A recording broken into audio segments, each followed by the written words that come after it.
a subir a tu presencia. Jesús se acercó y dijo a sus discípulos: se me ha dado toda autoridad en el cielo y en la tierra. Por lo tanto, vayan y hagan discípulos de todas las naciones, bautizándolos en el nombre del Padre y del Hijo y del Espíritu Santo. Enseñen a los nuevos discípulos a obedecer todos los mandatos que les he dado, y tengan por seguro esto, que estoy con ustedes siempre hasta el fin de los tiempos. Amén. Ponemos esta palabra, Señor, en tus manos y te pedimos que nos hables, Señor. Señor, ponemos este tiempo en tus manos y pedimos, Señor, que nos toques, que nos transformes. Señor, que nos ayudes a entender, Señor, que hay un precio que pagar. Hay un precio que pagar, Señor, por causa de tu reino, Señor. Tu salvación, Señor, nos la has regalado, pero tú estás esperando una iglesia que pague el precio para la salvación de las almas. Un precio, Señor, para llegar, Señor, a ser a la estatura de Cristo Jesús. Algo que ya nos ha sido dado, pero que tenemos que trabajar en nuestra vida, Señor. Te lo pedimos en el nombre de Cristo Jesús. Amén y amén. Quiero repetir nuestra declaración como iglesia. Es: Puerta del Cielo está fundada en la revelación de... Dígalo con más convicción. Entonces, Puerta del Cielo está fundada en la revelación de Cristo, llamada a conocerle en la intimidad de la oración y la adoración. Amén. Hemos estado hablando de la oración y la adoración en estas semanas, ¿no es así? Este principio de mes ha sido fuerte en hablar acerca de orar. Espero que lo estemos haciendo. Espero que estemos dándole un tiempo al Señor todos los días para buscar su rostro. Amén. Para interceder, para clamar, para pedirle al Señor. La oración es básica. Si usted no está orando, hermano, usted no está creciendo y usted está siendo presa fácil del mundo. Hemos sido llamados a conocerle en la intimidad de la oración y la adoración. ¿Cuántos les gustaron los temas que Dios nos habló de la alabanza, de la adoración? Lo poderoso que es alabar al Señor. La alabanza levanta un trono, la adoración establece un trono donde Dios gobierna. Amén. Y somos instrumentos de guerra en las manos del Señor. Lo vimos la última ocasión. El Salmo 149 dice que exaltemos al Señor con nuestras voces, nuestras gargantas, aún en nuestras camas, y espada de dos filos en nuestras manos para ejecutar el juicio del Señor, amén, en las naciones. Y esa es nuestra declaración, llamada a conocerle la intimidad de la oración y adoración, desafiada a ser verdaderos discípulos. Diga conmigo: desafiados a ser verdaderos discípulos, amén. Y de eso va a hablar el tema de hoy, pero quiero terminar la declaración. Desafiada a ser verdaderos discípulos por medio de la Escritura y desarrollo del ministerio, a cultivar relaciones profundas unos con otros, y enviada a alcanzar a los perdidos por medio del Evangelio. Amén. El tema de del día de hoy se titula Desafiados a ser discípulos. Desafiados a ser discípulos.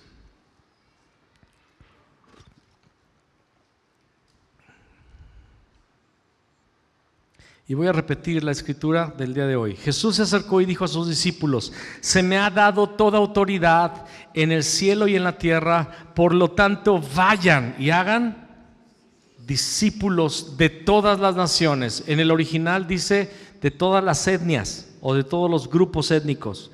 O sea, no debe de quedar un grupo étnico, un grupo, por más pequeño que sea, no debe de quedar un grupo aislado en el planeta Tierra que no escuche del Evangelio. Amén. Por lo tanto, vayan y hagan discípulos de todas las naciones, bautizándolos en el nombre del Padre y del Hijo y del Espíritu Santo. El bautismo es necesario. Amén. El bautismo es necesario. Si usted no se ha bautizado, venga a buscarnos al final, porque necesitamos platicar de lo que es el bautismo. ¿Por qué el bautismo? Es parte de ser discípulo. Amén. Y para agendar los próximos bautismos, amén. Bautizándolos en el nombre del Padre y del Hijo y del Espíritu Santo, enseñen a los nuevos discípulos, diga conmigo, enseñen a los nuevos discípulos a obedecer todos los mandatos que les he dado. ¿Cuántos mandatos nos dio el Señor? ¿Cuántos saben que existe la ley de Moisés? pero existe la ley de Cristo. Lo dice la palabra, estamos sujetos a la ley de Cristo. Jesús estableció mandamientos, amén, y estos superan a la ley de Moisés. No la abrogan, la superan, amén. Y tengan por seguro esto, y esa es una promesa que necesitamos abrazar y declarar, que estoy con ustedes siempre, hasta el fin de los tiempos. ¿Cuántos entienden que Jesús está con nosotros? Él se fue, pero dejó su Espíritu Santo. No estamos solos, no fuimos abandonados, estamos acompañados por el Consolador, el Paracletos, aquel que es como Jesús, pero es el Espíritu Santo Jesús, amén. Está con nosotros para consolarnos, para acompañarnos, para protegernos, para guiarnos, para edificarnos, para fortalecernos, para mostrarnos todo lo que el Padre tiene para nosotros. He aquí, yo estoy con vosotros todos los días hasta el fin de los tiempos. Amén. Y quiero decirles lo siguiente: ser un discípulo en realidad es un gran desafío. Por eso se llama desafiados a ser discípulos. Es un desafío. Es un desafío, no es cualquier cosa. Ojalá y entendamos este desafío. ¿A cuántos les gustan los desafíos? A poquitos, nada más a mi esposa. Es un desafío y vamos a ver lo que implica. Ser un discípulo en realidad es un gran desafío. Un discípulo básicamente es un alumno. Es un alumno. Alguien que está para aprender, alguien que se prepara para aprender. En los tiempos de Jesús, a los maestros se les llamaba rabíes y era un título de alto honor. Había rabíes, había dos tipos de rabíes, lo hemos estado viendo en los temas del discipulado, ¿verdad? Había un rabí que era un maestro local y había los rabíes mechmokah, una palabra hebrea medio rara de pronunciar, que eran los rabíes que tenían la capacidad de interpretar la ley de Dios y darla a entender al pueblo. En los tiempos de Jesús, el rabí o maestro era quien escogía a sus discípulos y ellos tendrían que aceptar las condiciones del rabí. Estarían junto con él, no solo adquiriendo los conocimientos, sino mayormente el carácter del rabí, el carácter del maestro. Hasta el punto donde el rabí considerara que ese alumno estaba listo para continuar su jornada ahora sin él. Amén. Los israelíes, los hebreos, ¿verdad?, eran enseñados en la palabra de Dios en la sinagoga. Y durante toda su infancia, el niño era enseñado a memorizar la palabra del Señor, porque así lo dice la palabra, ¿verdad? En Deuteronomio nos explica que la palabra de Dios íbamos a memorizarla. Amén, eso lo dice la Biblia. La palabra dice que memorizáramos la palabra, que habláramos de la palabra cuando estuviéramos en el camino, cuando nos levantáramos, al regresar a casa, que la palabra del Señor tenía que estar en nuestras puertas. Por eso los judíos tienen un cuadrito, ¿verdad?, un hoyito en el marco de las puertas de la entrada de su casa que se le llama,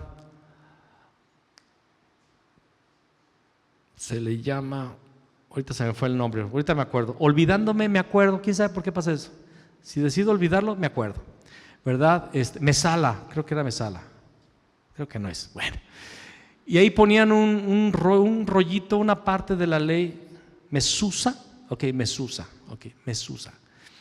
Tenían un pedazo del rollo de la ley y al entrar a casa repetían lo que estaba en esa porción, porque la palabra decía que iban a estar en nuestras puertas como frontales en nuestros ojos, en nuestras manos, ¿verdad? Y esa orden del Señor empieza con el Shema, que significa: oye Israel, Jehová nuestro Dios, Jehová uno es. Y amarás al Señor tu Dios de todo tu corazón, con toda tu alma y con todas tus fuerzas. Y estas palabras que yo te mando hoy estarán como frontales entre tus ojos, en tus manos. Las repetirás a tus hijos y las dirás andando en el camino. Y Es la orden de la palabra del Señor, que la palabra estuviera, ¿verdad?, constantemente siendo aprendida, siendo declarada. Y entonces los niños, a la edad de 12 años, se dice que muchos de ellos se sabían de memoria los primeros 5 libros de la palabra, que eran los libros de Moisés. Muchos de ellos a los 12 años ya conocían los primeros 5 libros: Génesis, Éxodo, Levítico, Números y Deuteronomio. ¿Hay alguien aquí que se sepa esos 5 libros? Un versículo, 2 que te fallaron. ¿Alguien se sabe los primeros 5 libros de la Biblia? Con mucha vergüenza, ni yo. De memoria no. Conozco muchos pasajes y todo, pero no me los sé de memoria. Los niños de 12 años se sabían la palabra. Y miren lo que pasaba después. A la edad de 12 años, los rabíes hacían una investigación de quiénes eran los mejores estudiantes, los más adelantados, para llamarlos a ser sus discípulos. De entre todos se escogían a unos pocos, y esos poquitos estarían con su rabí por un tiempo, unos años, ¿verdad?, acompañándolo, porque esos rabís viajaban muchas veces, acompañándolos porque ellos llevaban la palabra a diferentes lugares. Y estarían estudiando con el rabí y estarían aprendiendo todos los conocimientos, la interpretación de la ley, pero también la práctica de la palabra de Dios, el carácter del maestro. Pues bien, los que no eran llamados regresaban a sus hogares a seguir con el oficio de la casa. Si el papá era un albañil, si el papá era un comerciante, si el papá era un agricultor, lo que el padre, el oficio del papá o de algún tío, de algún pariente, ¿verdad? Los niños de 12 años se consideraba que ya llegaban a la edad adulta donde tenían que trabajar, y entonces ellos iban a trabajar con el papá, con el tío, con el familiar, y se dedicaban al trabajo del hogar, los que no habían sido escogidos. Esto no significaba que fueran burros o tontos. Muchos de ellos conocían los primeros 5 libros de la palabra, pero no habían llegado a un nivel donde el rabí dijera: tiene que estar conmigo. Entonces ellos se dedicaban al trabajo familiar. Y por eso vemos que Pedro y Andrés, ¿verdad?, Jacobo y Juan, ¿dónde los encontró el Señor Jesús? En el oficio familiar. Estaban pescando porque vivían en Galilea, ¿verdad? Eran galileos, se dedicaban mayormente a la pesca. Entonces se dedicaban al oficio familiar. ¿Qué significa esto? Que ellos no habían sido escogidos por los rabíes. Pero ¿saben qué pasó? El rabí de rabíes pasó por allí y le dijo a Pedro: ven y sígueme y te haré pescador de hombres. Fueron llamados por el mismo Jesús y estuvieron con Jesús durante 3 años y medio, caminando con él. ¿Qué habrá sido eso, verdad? ¿Qué habrá sido eso? Escucharlo hablar. Se acostumbraron al timbre de su voz, al aroma de sus ropas, se habituaron a los gustos de Jesús, ¿verdad? A él le gustaba mucho el pescado asado, ¿verdad?, y la miel. Lo podemos ver cuando se apareció. ¿Tienen aquí algo de comer? Le dieron un pedazo de miel y un pescadito ahí. Cuando se les apareció, ¿verdad?, a la orilla del lago, ya les tenía un pescadito, ¿verdad?, asadito. Jesús le gustaba los frutos del mar, ¿verdad? Se acostumbraron a él. Lo vieron sonriendo, lo vieron enojado. Y sobre todas las cosas, Jesús enseñaba a las multitudes. Les hablaba por parábolas. Dice la Biblia que sin parábolas él no hablaba nada. Y muchas veces, aunque la parábola era una historia muy entendible, pero los discípulos sabían que había más.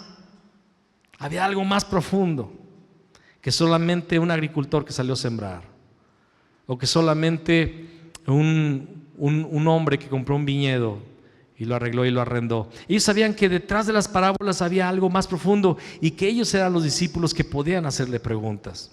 Y entonces, cuando Jesús ya estaba con ellos a solas, ellos le decían con mucha confianza: maestro, enséñanos acerca de la parábola del sembrador. Enséñanos acerca de la parábola esta o aquella. Y Jesús empezaba a explicarle los principios del reino de los cielos. Hay muchas personas que cuando leen la Escritura y escuchan alguna de las preguntas que hacen los discípulos, yo he escuchado comentarios donde dicen que eran preguntas absurdas, que eran preguntas tontas, que los discípulos dan a entender que, aunque no lo dicen así, pero dan a entender que los discípulos eran medio burros, medio tontos, que hacían preguntas que no tenían nada que ver. Quiero decirte que no, los discípulos hicieron preguntas muy adecuadas, muy exactas, que tal vez nosotros somos los burros que no entendemos por qué las hicieron. Y Jesús les respondía y les enseñaba. Y después de 3 años y medio, cuando Jesús los dejó y cuando Él se fue, Él les hizo la promesa de que iba a volver y les dijo que iba a estar con ellos hasta el fin de los tiempos y les dio una comisión. ¿Cuál fue la comisión? Hagan lo que yo hice con ustedes. Ellos no se reunieron con Jesús los domingos nada más a escuchar una predicación. Ellos no solamente oraban en la mañana con Jesús a las 6:30 de la mañana. Ellos no iban nada más a una célula, una reunión de hogar los martes. Ellos vivieron con Jesús, escuchando sus enseñanzas y absorbiendo su carácter. Y Jesús les dijo: vayan y hagan discípulos de todas las etnias, de todas las naciones. Bautícenlos en el nombre del Padre, del Hijo y del Espíritu Santo. Enseñen a esos nuevos discípulos a obedecer todos los mandatos que les he dado. Enséñenlos, transmitan, hereden lo que yo les he enseñado. Y se supone, y yo creo que el Espíritu Santo lo ha hecho, durante 2000 años ha habido una transmisión de las enseñanzas de Jesús. Está la Biblia, es verdad, pero ha habido maestros, ha habido hombres y mujeres de Dios que han sido tocados, ¿verdad? Desde los primeros discípulos de Jesús, desde los apóstoles. De hecho, sabemos que en el segundo siglo, la doctrina cristiana que hoy tenemos, que no nació en la Iglesia Católica, quiero explicar esto. Los católicos se apropian de estos 2 primeros siglos, el segundo y el tercero, y dicen que ellos fueron los de la doctrina. No, los discípulos de Jesús, ¿verdad? Heredaron estas enseñanzas, y San Clemente de Alejandría y otros, ¿verdad? Se le llama San porque así se les llamó al principio, o así se les llama el día de hoy, se les da ese título. Pero los discípulos de Jesús, discípulos de Juan, ellos transmitieron, ¿verdad?, el querigma, la proclamación evangélica, ¿verdad? Ellos dieron la doctrina, el didascalos a la iglesia, y se estableció la doctrina, ¿verdad?, apostólica en el segundo y el tercer siglo, y hasta el día de hoy somos nosotros una réplica, un clon, o eso es lo que esperamos ser, clones, ¿verdad?, discípulos de los discípulos de Jesús. Pero el día de hoy, desgraciadamente, no estamos entendiendo lo que es el discipulado. Hemos estado perdiendo poco a poco el significado de ser un discípulo. Ser un discípulo, como ya lo hemos dicho, el pastor Arturo lo ha mencionado en algunas de sus enseñanzas, y hoy yo lo repito nuevamente. Ser discípulo no es solamente llamarte a un cristiano, aunque realmente los discípulos somos cristianos. Pero no solamente es decirte cristiano, no solamente es venir a una iglesia los domingos, asistir a un culto, o tener una Biblia, o dar tus diezmos. Todo esto es parte del discipulado, todo eso es parte del cristianismo. Pero ser discípulo es ser un alumno que quiere llegar a ser como su maestro. Y yo sé que yo debo de ser un testimonio, ser un ejemplo para ustedes, y que debo ser un maestro y un rabí, por decirlo así, de esta congregación. Pero en realidad lo que buscamos es que se hagan discípulos de Jesús, a la altura de Jesús, al margen de Jesús, no menos que esto. Porque si tú piensas que debes de ser alguien que se parece nada más al pastor, pues yo tengo muchos defectotes. Yo todavía estoy creciendo y todavía hay muchas cosas que el Señor está trabajando en mi vida, y que no me gustaría que tú fueras igualito que yo ahorita. Yo quisiera que tú apuntaras, miraras hacia el objetivo que yo tengo, y mi objetivo es ser como Jesús. Y mi deseo es que la iglesia sea una iglesia que está desafiada a ser discípula de Cristo.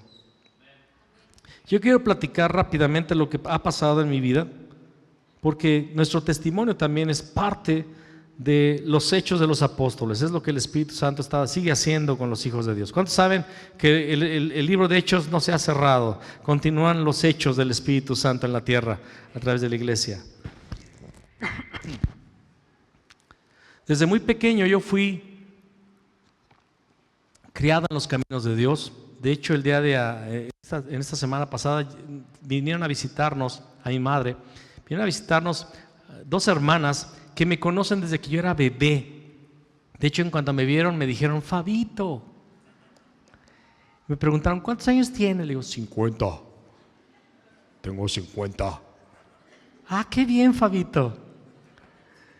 Y se acuerdan, me estaba contando una de ellas que se llama Lili, me dice, Fabito, yo recuerdo cuando tú cantabas, yo tengo una colonia allá en el cielo que Cristo ha preparado para mí. Y es que la canción no era una colonia, es una corona. La canción era, yo tengo una corona allá en el cielo que Cristo. Y yo decía, yo tengo una colonia allá en el cielo que Cristo ha preparado para mí. Y oí una voz del cielo que me dijo, hijo mío, no te tardes en venir. Más yo le bueno, y sigue la canción, ¿no? Y se acuerda de esa canción. Y se empezaron a acordar de mí cuando yo era niño. Y yo crecí en la iglesia cristiana. Y desde niño yo decía, yo quiero ser, Fabito, me preguntaban, ¿qué vas a hacer cuando seas grande? Yo voy a ser pastor, decía de chiquito. Y me llevaban a la iglesia con mi corbatita, mi ropita de cristiano, ¿verdad? Y era parte del coro infantil de la iglesia. Me acuerdo que era pantalón azul con cinturón negro, camisa blanca. Y yo, los domingos que era el día que el coro infantil iba a cantar, yo estaba así como enyesado, no quería mancharme, no quería ensuciarme, porque era muy fácil ensuciarme antes de la reunión, ¿no? Entonces yo estaba así, no me movía y me quedaba sentado todo el rato esperando que fuera nuestro turno y pasa el coro infantil y subíamos a cantar. Recuerdo las canciones que cantábamos. Una de ellas era, Él me ha dado la paz, salvación y perdón y una dulce quietud que ella inunda mi ser, y es por eso que canto con un gozo sublime al amor que redime de mi Señor Jesús. Y es por eso que canto con un gozo sublime al amor que redime de mi Señor Jesús. Y ahí estábamos los 20 chamacos cantando, Él me ha dado la paz. Ya cuando se terminaba el coro, a la clase, a los parvulitos y a ensuciarme, ¿verdad? A desgreñarme y todo. Iba a mi clase y yo crecí en el temor del Señor. Yo quería ser pastor cuando fuera grande y era mi sueño. Mis papás, yo recuerdo que en mi infancia yo viví dentro de la iglesia porque mis papás decidieron dejar el trabajo secular que tenían, mi papá en este caso, y meterse al instituto bíblico, y el pastor le permitió que en un cuarto, ¿verdad?, metiera a toda la familia. Eran 2 niños, mi hermano menor todavía no nacía, era mi hermana y yo, mis papás viviendo en un cuarto, y otro cuarto era la cocina donde comíamos y todo. No teníamos sala, no teníamos nada, teníamos 2 cuartos, uno era la cocina y otro era donde dormíamos. Y durante toda la mañana yo no tenía nada que hacer más que espiar todos los salones de la iglesia, andar en el santuario, en el patio, en el jardín, arriba. O sea, yo conocí ese salón, ¿verdad? De arriba a abajo. Yo me la pasaba ahí fisgoneando por todos los rincones, traveseando. Nunca descompuse nada, gracias a Dios, ¿verdad? Pero de repente me metí a los salones donde estaban todos los estudiantes del instituto bíblico. Ahí estaban mis papás estudiando teología, estudiando la palabra de Dios. Y desde muy chiquito se me metió la idea de que yo quería ser pastor y yo quería estudiar la palabra y ser un hombre de Dios. Y fui creciendo. Y mis papás regresaron a la ciudad de León. Mi papá regresó a pastorear una iglesia en Echeveste, una iglesia junto con el pastor Rafael Acosta, congregación que todavía está por ahí, ¿verdad? Está en la calle de la casa de la hermana Elena. Esa iglesia bautista todavía está por ahí. Me dijeron que todavía tienen el púlpito que mi papá construyó hace 40 años, ¿verdad? Y después de tiempo mi papá, cuando yo tenía alrededor de 8 años, recibió el bautismo del Espíritu Santo y decidió entrar a un tiempo con otro ministerio de otra denominación, a aprender la palabra de Dios, a aprender cosas que no comprendía, de la operación del Espíritu Santo. Y después de unos 2 años decidió fundar una congregación que hasta el día de hoy permanece, se llama León de Judá, es pastoreada por mi cuñado y mi hermana. Mis papás fueron pastores por muchos años ahí y está allá por Julián de Obregón, ¿verdad? Muchos de mis congregantes actuales fueron parte de esa congregación donde mi papá era el pastor. Y en esa congregación yo empecé a desarrollarme en el ministerio. Empecé a desarrollarme, pero había un pequeño defecto en mi vida, y es que yo estaba formándome solo espiritualmente. Yo estaba estudiando la Biblia, estaba estudiando libros cristianos. Mi papá era mi pastor, pero en realidad yo estaba aprendiendo de cassettes de predicaciones de otros ministros. Iba a conferencias donde escuchaba predicadores, conferencias de jóvenes, conferencias pastorales, y trataba de emular lo que otros hombres de Dios enseñaban, y dirigía a los jóvenes. Fui consagrado pastor como a eso de los 22 años, y cuando tenía por ahí de 26 años tuvimos mi esposa y yo la invitación para irnos a Brasil a ser parte de un ministerio allá. Y cuando yo me fui a Brasil, me fui con casi 27 años, con mis dos chiquillos, ¿verdad? Fabiancito y Fabiola, estaban chiquitillos, y ellos, me acuerdo que nos fueron a despedir en el aeropuerto, y ellos se despedían de mis papás, adiós, pensando que se iban a ir a Silao o a Romite, que iban a verlos al otro día, ¿no? Sin saber que se estaban yendo al otro extremo del hemisferio, ¿no? Y adiós, bien contentos. A la semana estaban, chichi, mis abuelitos, ¿dónde están? ¿Verdad? Nos fuimos a Brasil, nos fuimos a pastorear, no como pastores presidentes, parte del cuadro pastoral allá, y empezaron a surgir los defectos de carácter. Porque yo aquí en la ciudad de León, pues mi papá era el pastor, y mal que bien, yo hacía lo que quería, porque era mi papá, como llega a pasar con los hijos de pastor. Algunos casos, o sea, he escuchado por allá en otras iglesias, ¿no? Y yo aquí en León, Guanajuato, en la congregación León de Judá, me peleaba con mi papá por hacer algunas cosas en el ministerio, y mi esposa se acuerda, eran puras discusiones de que no, hay que hacer así, hay que hacer esto, hay que hacer lo otro, no, que la portada debe ser blanca y cosas así, donde quería forzar a mi papá a hacer lo que yo quería. Y muchas veces yo ganaba porque era mi papá y era blando conmigo, era medio pasón, y porque yo era muy terco, la verdad es que era muy terco. Pero cuando me voy allá a Brasil, me fui al sur de Brasil, donde viven descendientes, son brasileños, pero son descendientes de alemanes e italianos. Y si quieres saber lo que es ser tratado por Dios, vete a trabajarle a un alemán o a un italiano. Eran tremendos, gracias a Dios.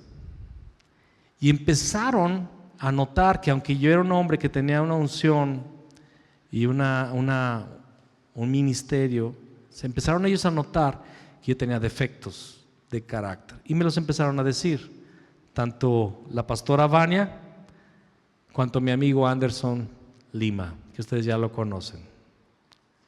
Y empezaron a decirme, Fabián, esto no está bien. Cosas que no les voy a platicar porque me da vergüenza. Y pídele perdón al Señor por el morbo, es un pecado.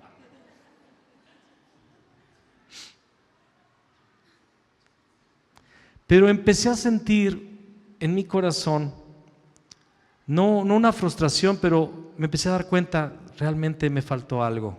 Amo al Señor, conozco la palabra, sirvo al Señor, pero yo no fui un discípulo. Y un día recuerdo muy bien, en la oficina, compartíamos oficina el pastor Anderson y yo, él era el copastor, él me decía que yo era el copastor, quien entiende portugués entiende el chiste. Cocó en portugués significa popó. Él me decía, yo soy el copastor, tú eres el popó pastor. Me bromeaba siempre, sigue bromeando. Pero un día platicando con Anderson le dije, Anderson, ¿sabes qué? Yo siento que me faltó a mí ser un discípulo. Yo no tuve un mentor. Obviamente mi papá hizo lo mejor que pudo, ¿verdad? Pero fue muy limitado. Yo crecí, como muchos crecemos. ¿Cuántos han crecido a lo bruto? ¿No? Y todos queriendo levantar la mano, ¿no? Que aprendes de todo a lo bruto. Te casaste, no sabías cómo era aquello y un trauma, ¿no? Cuando nadie te enseñó qué era el matrimonio, nadie te enseñó nada. Y a lo bruto, o sea, a lo salvaje. Y yo era así, un pastor a lo bruto, a lo salvaje. Y le dije, me faltó un mentor. Me faltó estar debajo, ¿verdad?, de una autoridad espiritual que me alineara, que me enseñara, que me dirigiera, que me exhortara, que me edificara, que me confrontara. Me hizo falta eso. ¿Cómo me gustaría estar bajo un mentor? Le platiqué eso al pastor y Dios respondió en poco tiempo. Ya conocía a un hombre de Dios que había estado en nuestra congregación unos meses antes, un año antes, y regresó este hombre de Dios, Mike Shea, un americano misionero en Brasil que ha dado su vida por Brasil, que es conocido en todo Brasil y es una autoridad en el Brasil. Mike Shea llegó a nuestra congregación y después de haber platicado unas semanas eso con Anderson, unas semanas después él estaba en nuestra congregación en una conferencia y de repente fue hasta donde estaba yo y me dijo, ven, y me tomó de la mano, me dijo, dame la mano, y ya le di la mano y él empezó a ministrar durante toda la reunión, empezó a ministrar y siguió ministrando y yo atrás de él de la mano así. ¿Algún hombre ha tomado de la mano a otro hombre y que te la deja un rato agarrada? ¿Qué sientes después de unos 30 segundos? Y más si eres mexicano, ¿no? Si eres mexicano así empiezas a sudar y ya suéltame, ¿no? Y así. Una vez en Corea, una persona, un pastor de Afganistán, íbamos por la calle y se me acercó y ¿quién sabe qué? Y me agarró así y empezó a caminar por todo Seúl conmigo así. Y yo así, y yo no sabía que en los países árabes un hombre abraza a otro hombre y significa eres mi mejor amigo. Aquí en México no significa eso. Y me agarró todo el rato así, yo sentí así que me quemaba la barriga, suelto. Y de repente, hermano, me están hablando, hermano, ya me fui, corrí, ¿verdad? Y lo solté. Bueno, estaba Mike agarrándome de la mano y estuvo ministrando, orando por cada persona, entregando palabras proféticas y ministrando a las personas y así, durante como media hora así, yo agarrado de la mano de él. Y yo empecé a sentir, algo viene, algo Dios me va a hablar. Y de repente Mike voltea y me dice, así como yo te tengo tomado de la mano, un día vas a caminar bajo mi autoridad, bajo mi unción y vas a ser un discípulo. Y me soltó, dijo, vete a tu lugar, como le estoy diciendo ahorita a mi hijo. Y yo entendí, porque él no sabía de la plática que había tenido con el pastor Anderson, entendí que era Dios. Y nos fuimos después de un año, por ahí así, un año después de esa palabra que él me entregó, Dios nos habló de irnos con ellos a vivir a su ciudad, a ser parte de ese ministerio y estuvimos 4 años en este ministerio. Para ese momento yo ya tendría los 30 años, tenía 30 años cuando, 30 y pocos años ahí, me fui con mi familia y empecé a tener un discipulado, pero escúchame, el discipulado no fue siéntate en el pupitre y empieza a apuntar. Aunque hubo muchas enseñanzas, hubo muchos seminarios, hubo mucho crecimiento teológico, pero no fue apenas papel y lápiz, fue vivir. De hecho, fuimos a vivir en su casa los primeros meses, vivir dentro de su casa. Y lo primero que aprendí fue a vivir por fe. En el lugar anterior yo tenía un salario. Pero lo primero que el hermano Mike me quiso enseñar fue a vivir por fe. O sea que no iba a tener salario. Y Dios me iba a proveer mis alimentos, mis necesidades. Y me dijo, ya tienes mucho tiempo aquí en la casa, viviendo con nosotros, ya tienes que rentar una casa, pero no tenía salario.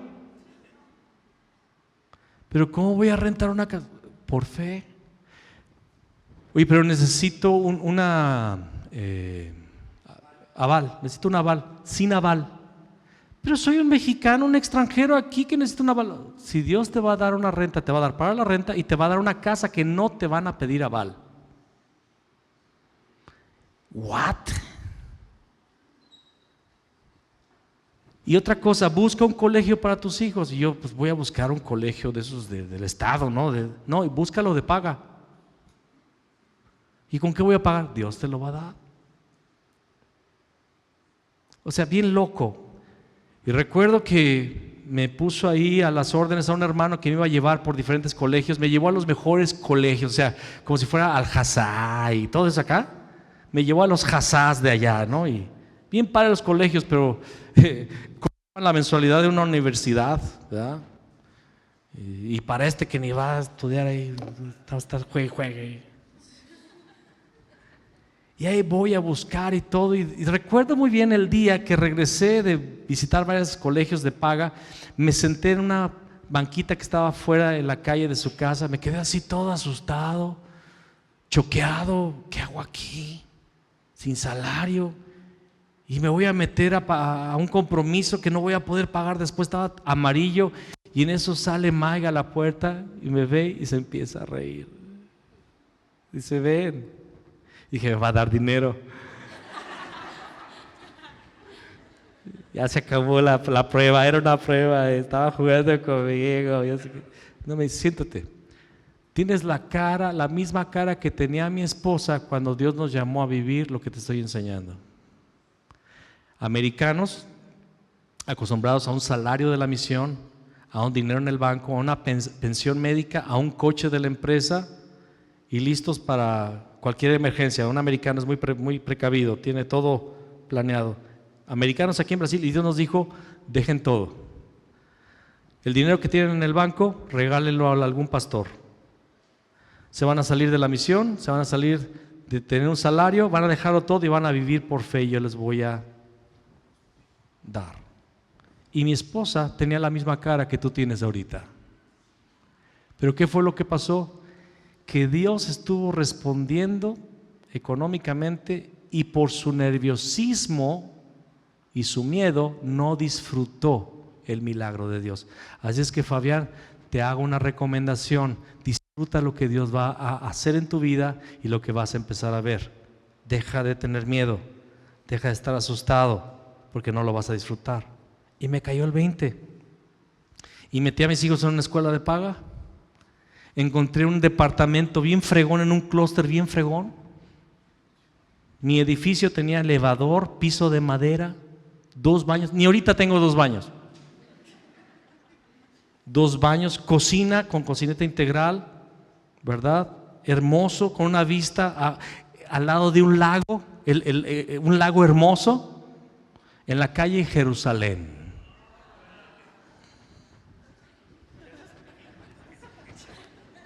Sin un centavo para pagar nada.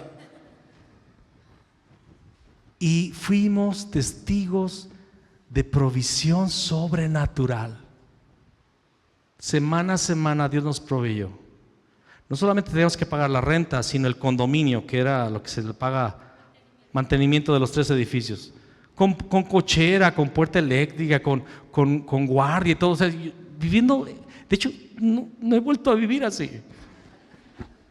Sin salario. Dios empezó a proveer para la mensualidad del colegio de mis hijos sobrenaturalmente. Seguimos pagando nuestro servicio dental de mi esposa y mío. Y sabes, nunca he viajado tanto, nunca he visto tantos milagros de provisión que tardaría todo el día para contarte cada milagro de provisión para los juguetes, la computadora que necesitaba, los muebles que teníamos que comprar, coches que el Señor nos dio, que hasta regalamos. Nunca he ofrendado tantos carros como cuando no tenía salario. Y eso lo aprendí de mi mentor, siendo un discípulo de él. Aprendí a estar sujeto y obedecer. Porque era medio obediente, era medio sujeto, como muchos lo somos. Y yo aprendí a obedecer sin estar respondiendo, sin estar siempre dando la mejor idea, sin estar queriendo cambiar las órdenes, como estaba acostumbrado. Era así y así. Fabián, quiero que hagas esto. Oye, pero no estaría mejor. Fabián, ¿qué te acabo de decir? Que esto, pero no, Fabián, ¿qué te acabo de decir? Que esto, hazlo y cállate. Para un mexicano y de León, porque ¿cómo somos los de León? ¿Verdad que sí, Valentín? Cuando menciono personas porque les tengo confianza y porque les quiero mandar un mensaje también. Empecé a aprender a estar sujeto. Recuerdo con mucha vergüenza, esa la voy a contar para que no tengan tanto morbo y dejen de tener ese pecado ahí en su vida. Una vez me acuerdo que me dijo, Fabián, mañana, de los primeros días que estaba ahí con él, Fabián, mañana vas a venir a las 8 de la mañana aquí a la oficina y Mantovani, que era el gerente ahí, el mayordomo ahí, Mantovani te va a llevar a algunas tiendas para que compres esto y esto. Dije, ya a las 8 hay gente aquí trabajando. Y Mike se me queda viendo, sí, a las 8 ya hay gente, a las 8 de la madrugada, ya hay gente trabajando aquí. Y se quedó sorprendido de que yo me asustara de que a las 8 era muy temprano para mí, ¿no? A ese grado era el pastor que ustedes tienen el día de hoy, de indiscipulado. Aprendí a estar sujeto, aprendí a obedecer. Una de las cosas que más me costó era cuando yo dirigía la adoración en el centro de adoración, que yo tocaba el piano. Estaba acostumbrado yo a manejar el volumen, ¿verdad? Y poner mi piano al volumen que yo quería. Y llegaba Mike. Muchas veces llegó al centro de adoración y yo estaba con un volumen bueno. Los ángeles no están nerviosos. Un buen volumen. Mike llegaba a la consola y le bajaba hasta el 1. Se escuchaban los golpes de mis dedos en las teclas, más que el sonido del piano. Yo por dentro me quedaba, pues, ¿para qué sigo tocando? Ya le bajó demasiado, pues ¿qué está pensando? Entonces, ¿para qué toco? ¿Para qué aprendo el instrumento? Mejor acá. Tantos pensamientos, pero Dios trabajando en mí la sumisión a la autoridad y el obedecer completamente a la autoridad. Recuerdo una ocasión, estaban todos en la oficina, todos los miembros, éramos 33 familias, de las cuales solamente los varones íbamos a trabajar ahí en la oficina, y estaban alrededor de 30 personas ahí en la oficina, y de repente Mike habló de algo para todo el equipo, de un viaje que íbamos a tener múltiple a diferentes lugares, a ministrar en diferentes conferencias. Y de repente dijo, y nada más yo y David vamos a ir de avión, los demás van a ir de camión. Y yo, se me ocurre decir una tontería, un chiste, pero un tirabuzón, ¿sabes? De esas de que si pegó, pegó y si no, despegado estaba. ¿Conocen de esas? Han pecado igual, ¿verdad que sí? Yo dije, pues a ver cuándo nos toca también a nosotros de avión, ¿no? Y creo que Mike iba de espaldas a su oficina así, y de repente Mike, es un hombrezote de este pelo. Mike voltea y me ubica. ¿Se acuerdan de aquella película Robocop? Y que ve todos los puntos débiles y dónde disparar, ¿verdad? Fabián, ven conmigo a la cocina. Y todo el mundo así viéndome así frío, todo el mundo se empezó a poner morado porque todo el mundo me quería mucho. Como pensando, pobrecito, ya lo van a enterrar. De hecho, ya empezaron a orar por mí. Y ahí voy yo a la oficina temblando de miedo, con una vergüenza, sabía que acababa de decir una tontería. Y entramos a la cocina, Mike cierra la puerta, dice, Fabián. Y yo ya, antes de que dijera algo, sí, la regué. Le dijo Mike, guarda silencio. Creo que la primera pregunta que me hizo fue, Fabián, ¿cuántos años tienes? con una mirada, y yo le agradezco a Dios cuando recuerdo a Mike, no lo recuerdo con miedo, pero recuerdo las miradas de miedo que me echó. Unos ojos parecían un león, o sea, casi nada faltaba que le viera los colmillos y empezara a salir y la melena, no. Eres un hombre casado, con hijos, adulto, para que me digas esas tonterías. Si yo y fulano vamos de avión es porque no sabes cuántos años hemos estado en la carretera y lo merecemos el día de hoy, porque estamos viejos y cansados. Y ustedes son unos jóvenes que tienen que pagar el precio. Esos chistes no van. No vuelvas a hacerlo.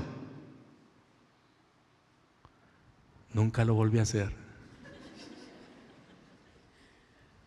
¿Sabes qué fue eso? Discipulado. Aprendí a servir. En León yo era el copastor. En Río Grande del Sur yo era uno de los pastores.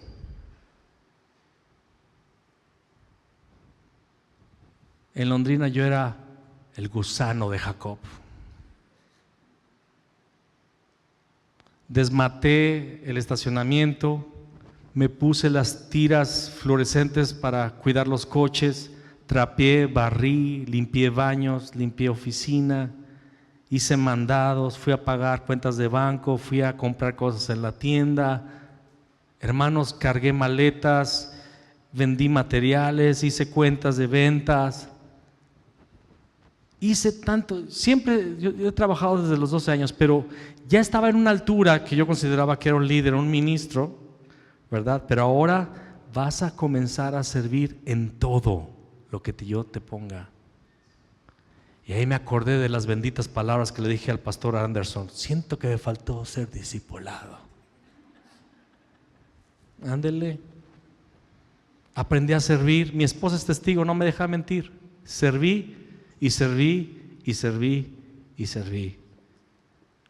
Aprendí del conocimiento de mi líder. Él era un hombre versado en la palabra. Él fue profesor de instituto bíblico, de un seminario. Él fue profesor. Él era un hombre que conocía el griego y el hebreo. La palabra él la contaba, no tenía que leerla, él la conocía completamente. Era un maestrazo de la palabra. Y aprendí no solamente en las conferencias que lo acompañé, sino también en casa tenía reuniones donde nos enseñaba la palabra. Aprendí de su conocimiento, aprendí de su carácter. Era un hombre fiero. Yo no he conocido hasta el día de hoy un hombre, y no estoy tratando de alabar mucho a mi mentor, pero Dios me llevó con alguien de un nivel, me siento muy privilegiado, mucho carácter. Un hombre que enfrentó a líderes en Brasil. Enfrentó el pecado, es un profeta él, y sin temor decía las palabras de Dios en frente del liderazgo de Brasil. Recuerdo que en una ocasión vinieron líderes de Brasil a tener una junta con él en nuestra reunión, en nuestra sede en Londrina, y los confrontó. Y lo estiman por eso, porque ya no hay gente así. Todos quieren estar bien con todos. Quieren ser políticamente correctos y hacen componendas. Aprendí de su carácter. Adquirí su visión. Puerta del Cielo es parte de esa visión. Aprendí su lenguaje. Muchos términos que usamos aquí, muchos términos en nuestra predicación, en nuestra cultura, vienen de allá. Y llegó el día, después de 4 años que fuimos comisionados, nos llamó y nos dijo: es el tiempo de regresar a México. Y van ustedes no a pastorear una iglesia, van a pastorear una nación. Impuso sus manos sobre nuestras cabezas. Hizo una reunión donde nos ungieron, oraron por nosotros, nos bendijeron y nos enviaron. Era una conferencia donde nos comisionaron para regresar a México. Muchos no saben esto, Muchos piensan que los pastores agarran el ministerio cuando les da la gana y abren una iglesia como si fuera a poner un puesto de hamburguesas. Pero te estoy hablando de una vida que está involucrada en esto. El precio fue alto, pero valió la pena. Muchos de mis colegas desertaron durante el camino. Actualmente algunos no están en la fe, pero otros continúan y son de gran bendición. Y el tiempo se nos terminó. Quisiera continuar, tengo todas unas porciones aquí. Voy a continuar hablando del discipulado, pero te quiero hacer una pregunta.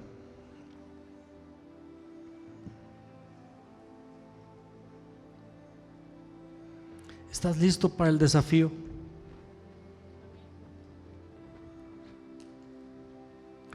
Porque yo veo que mucha gente es de azúcar. De hecho, acabo de tener una reunión donde tuve que hablar con alguien aquí. Mi esposa iba a estar, pero se tuvo que ir y no estuvo en la reunión. Y cuando llegué a casa me dijo: ¿cómo te fue? Bien. ¿Qué dijiste? Y le empecé a decir lo que dije. Fabi, dije: fue de Dios que te fueras. Fue de Dios. La persona sigue viva. Está bien. Y creo que está firme. Creo que Dios entendió. Porque hoy yo veo, hermanos, y esta es una crítica constructiva, lo digo con mucho amor, pero nadie nos puede decir nada.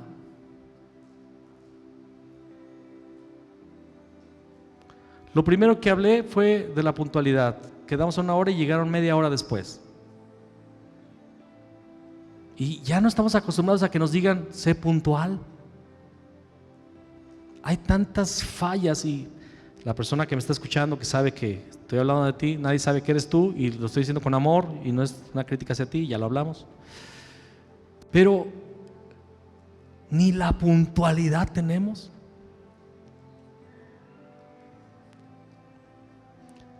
Tenemos un carácter tan agrietado. No se nos puede decir nada, no se nos puede exhortar, no se nos puede hablar con claridad de nuestros defectos, de nuestras fallas, porque pensamos que es un ataque, pensamos que es una crítica destructiva, pensamos que la persona se siente superior a nosotros por causa de tantos traumas, por causa de tantos complejos, por causa de un entorno, un contexto cultural, familiar, espiritual de las tinieblas. Y sabes, yo creo que es tiempo de que le subamos al fuego, de que subamos de nivel y dejemos de ser niños, porque Dios quiere crear un ejército de soldados, de guerreros, listos para la batalla. Un día platiqué con un joven que participó en el ejército en El Salvador, y él platicó: ¿sabes cómo son nuestros entrenamientos? Avientan pedazos de vidrio y nos obligan a brincar sobre los vidrios y dar vuelta y seguir, a pasar en medio de alambres, ¿cómo se dice? Aramia enfarpado, de púas, y tratar de pasar lo más rápido sin lastimarnos, a soportar bajo el agua, porque cuando estés en la guerra no va a ser un juego, vas a enfrentar todo eso en medio de ruido, de explosiones y de balazos y de golpes, para forjar a un guerrero y pelear contra. En ese tiempo estaba la guerrilla en El Salvador, había guerra en El Salvador, y la iglesia parece que estamos en un club social. Pásale, hasta tenemos gente en la entrada, ¿no? No está mal eso, pero pásale, qué gusto que está con nosotros, ¿cómo te sientes? ¿Qué onda? Siéntate. ¿Y saben cuáles son las ofensas de muchas personas? Y eso ha sucedido desde que soy niño, porque se sentaron donde yo me siento. Ese es mi lugar. Cosas como esas. O porque no me saludó, o porque sí me saludó, porque me habló así. Tantas cosas que son niñerías, sabes que son síntomas, es sintomático de que no estamos entendiendo el desafío de ser discípulos. A Jesús le llamaron que por el dedo que por Belcebú echaba fuera a los demonios. A Jesús le dijeron bastardo. Y sabes, no le afectó. Continuó amando, continuó sirviendo. Estuvo dispuesto a dar su vida. Y dijo: Padre, perdónalos porque no saben lo que están haciendo. Y ese es el nivel, esa es la estatura. Jesús es nuestro modelo y necesitamos aprender de ese modelo, necesitamos crecer en nuestro carácter. Hay cosas que en el matrimonio no están bien, que vamos a tener que confrontar, que vamos a tener que hablarte directamente. Estás mal, eres un narcisista o eres una codependiente. Tienes una falla en las finanzas, eres una persona que se endeuda y que gasta de más. Eres un ladrón, le robas a Dios. Tienes problemas con la promiscuidad sexual. Tienes problema con el carácter, eres indisciplinado, eres irreverente, eres burlón. Siempre estás haciendo bromas, pero en realidad estás soltando tirabuzones para lastimar y para ofender. No eres un buen gerente de tu tiempo. No eres un buen padre de familia. No eres responsable. No eres una persona que está aquí al pie del cañón dando su vida por las cosas del reino. Antepones tus necesidades allá afuera que las necesidades espirituales. Tu familia está secuestrada emocionalmente por ti. Tantas cosas que necesitamos hablar francamente, de cara, pero por amor, para que dejes eso y te conviertas en la imagen viva de Cristo Jesús en la tierra, para que llegues a ser bendición.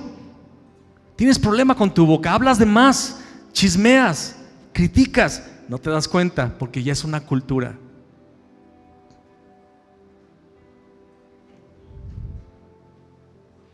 No oras diariamente, no lees la palabra, no vienes a la reunión de varones, no vienes a la reunión de mujeres, no mandas a tus hijos a la reunión de jóvenes. ¿Qué estás pensando? No asistes a una reunión de hogar. ¿Alguien me está entendiendo que es un desafío ser discípulo? Encontramos a Jesús haciendo esto con sus discípulos vez tras vez. ¿Pero saben qué? Los amaba y sabía que era necesario que ellos escucharan lo que nadie les había dicho. Y después encontramos a un Pedro predicando con todo valor en frente de los que lo podían matar, a un Felipe, el primer mártir fue Esteban, a un Esteban que les dijo: son iguales que sus padres.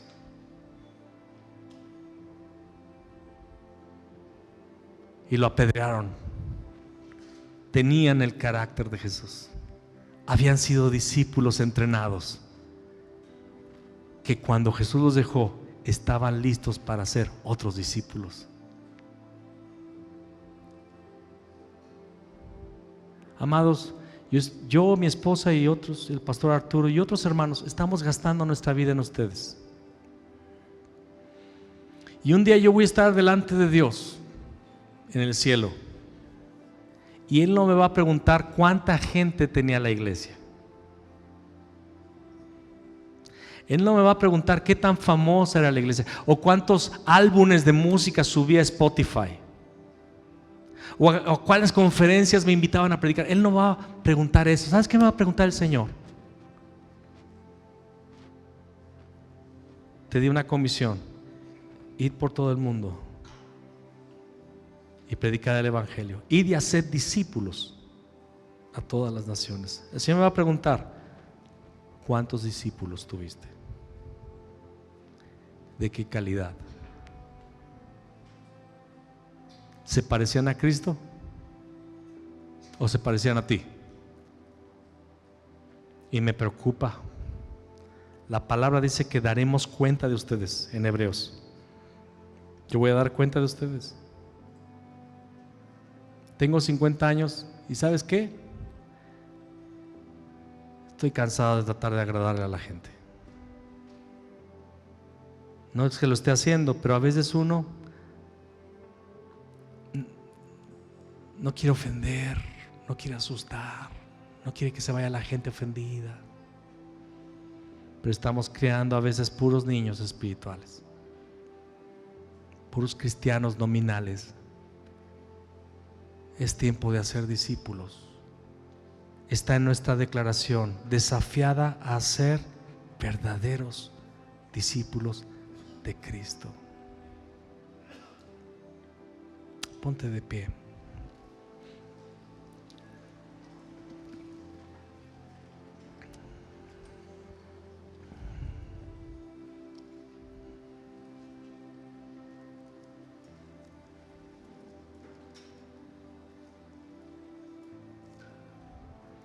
En la Biblia también encontramos a Jesús diciendo que es necesario calcular el costo. Es que yo te invito a cerrar tus ojos y primeramente decirle al Señor: Señor, yo quiero parar de jugar. Yo quiero parar de jugar con la eternidad. Dile al Señor: yo quiero ser un verdadero discípulo de Cristo. Díselo: yo quiero ser un verdadero discípulo de Jesús. Señor, que mi modelo no sea tal o cual persona, sino Jesús. Levanta tu voz. Levanta tu voz. Díselo al Señor: yo quiero que mi modelo sea Jesús. Ayúdame, Señor. Ayúdame, Jesús, a ser como eres tú.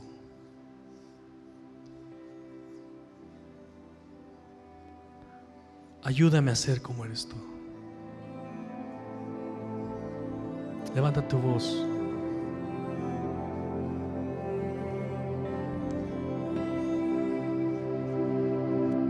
Quiero seguir los pasos de mi maestro.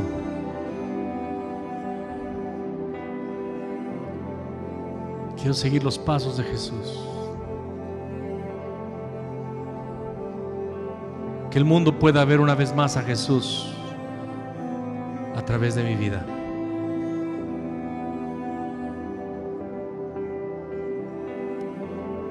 Tómate un tiempo, estás delante del Señor.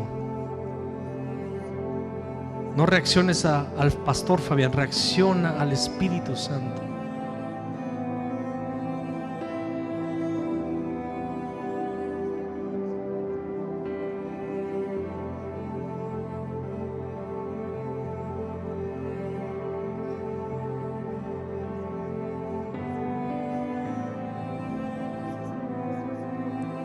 Levanta, Señor, una cosecha de discípulos de este lugar. Una cosecha de discípulos. Hombres y mujeres que se parecen cada vez más, cada día más a Jesús. Deseamos el cambio.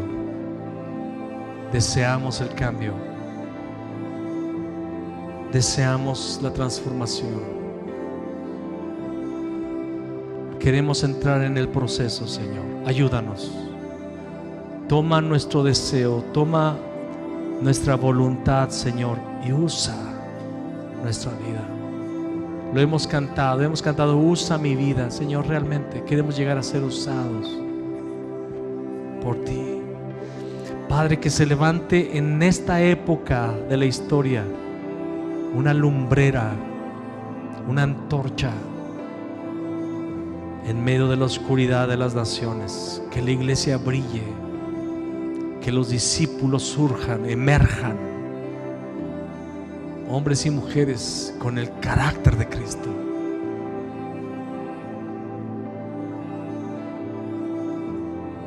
Ayúdanos, Señor. Ayúdanos, Señor. Ayúdanos, Señor. Pon en nosotros el querer como el hacer. Pon en nuestro corazón el querer como el hacer por tu voluntad. Ayúdanos. Ayúdanos. Ayúdanos.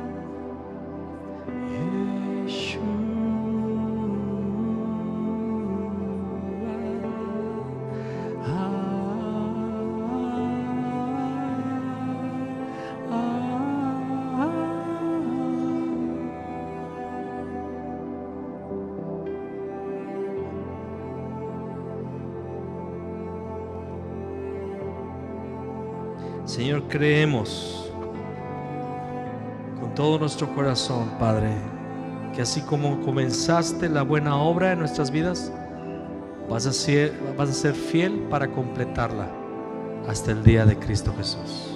Dígalo conmigo: aquello que comenzaste en mí, serás fiel en completarlo hasta el día de Cristo. Amén. Amén. ¿Cuántos quieren ser discípulos de Cristo Jesús? Dale un aplauso al Señor. Amén. Amén.